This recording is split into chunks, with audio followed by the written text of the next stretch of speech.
What's up, YouTube? It's Bianca J, and I'm here today with a word for you all. And so, today's word it comes from John chapter 15, right? And I want to start off in John 15:15.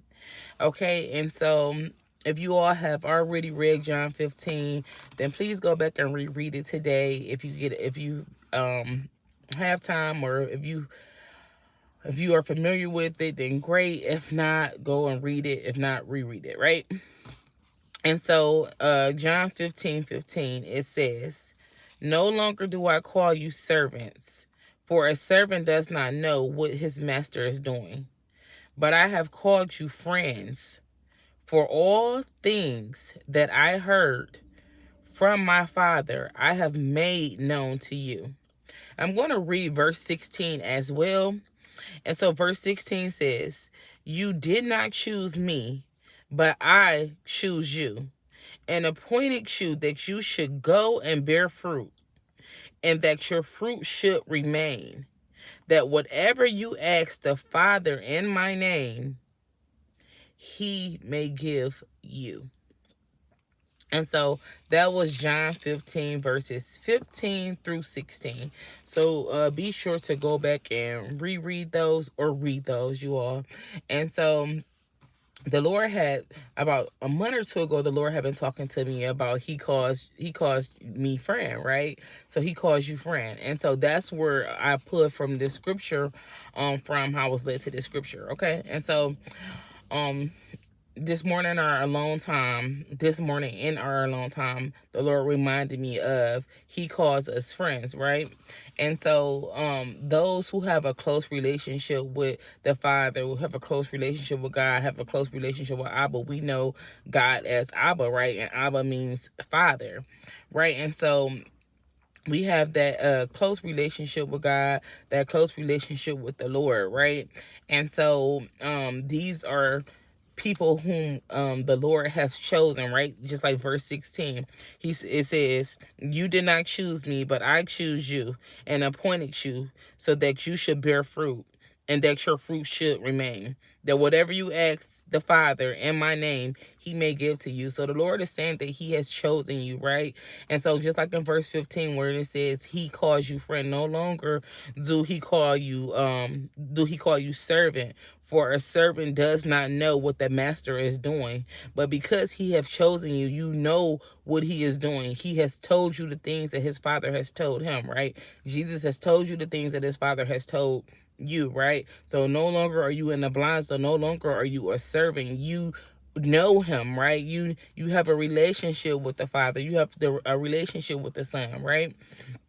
And so and because of your close relationship to God, he calls you friend, right? So it's an honor for Jesus to call you friend. It's an honor for Abba to call you friend, right? And so when I went back and I was looking at who different people in the Bible who the Lord and God referred to as friends. So we know in Genesis, God referred to Abraham as friend, right? And just like in John 15:15, Jesus is referring to his apostles, his disciples, as friends, right? He's saying, "No longer do I call you servant, because you know the things that the master is doing. I have told you everything," right? And so, like I said, that's that close relationship that we have with the Father.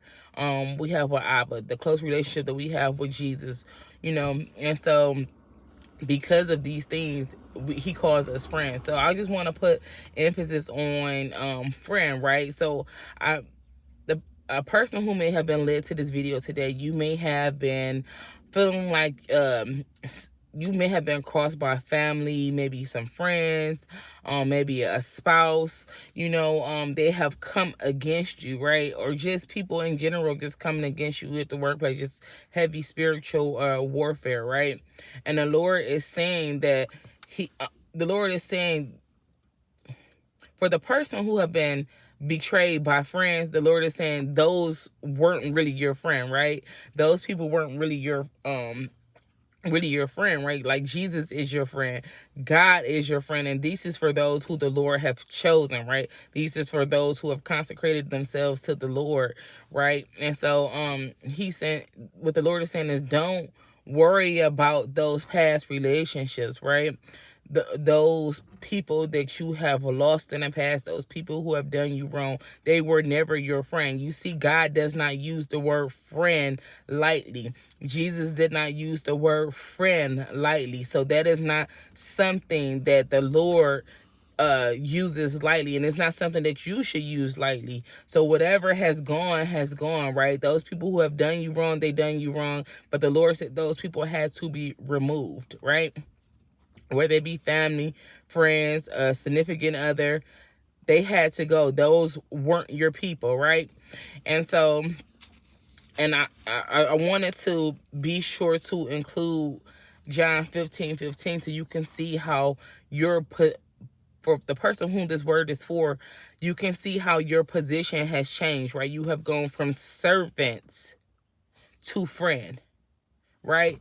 The Lord is saying you have gone from servant to friend, from not knowing to knowing, from not walking with him to walking with him, right? From not being close with him to being close with him, from not having a close relationship with him to having a very close relationship with him. And you were chosen for this position, for where the Lord is calling you to. So don't feel bad about those people who done you wrong. That had to come to pass to get those people out of your circle, right? Those weren't your people, right? And so this is the season where you are walking closely to the Lord, closely to Abba, right? You're getting closer and closer to the Lord. You're getting closer and closer to God, right? Because like I said, God calls you friend, right? Jesus calls you friend. So in this season, you're going to have to just focus strictly on that relationship, right? Strictly on your relationship with God, from whom this word is for, right? Strictly on your relationship with God, because you're going from servant to friend. So I pray that this word blesses whom it is for. And until my next one, you all stay focused and be blessed. And I'll see you in my next one. Bye.